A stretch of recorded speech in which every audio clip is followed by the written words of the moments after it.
નમસ્કાર મિત્રો, જન સાહસ ન્યૂઝમાં આપ સૌનું હાર્દિક સ્વાગત છે। તળાજા તાલુકાના ફુલસર ગામે ચાલી રહેલા પવિત્ર પુરુષોત્તમ માસ નિમિત્તે ગામમાં ભક્તિમય માહોલ જામ્યો છે।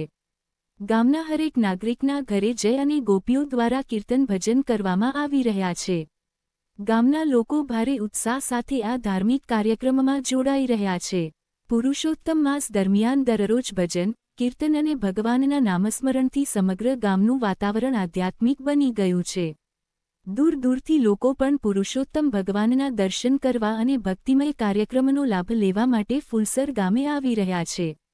ગામમાં ભક્તિ અને આસ્થાનો અનોખો માહોલ જોવા મળી રહ્યો છે, જેને કારણે ગામજનોમાં આનંદ અને ઉત્સાહની લાગણી વ્યાપી ગઈ છે। રિપોર્ટર બીનાબેન આહિર।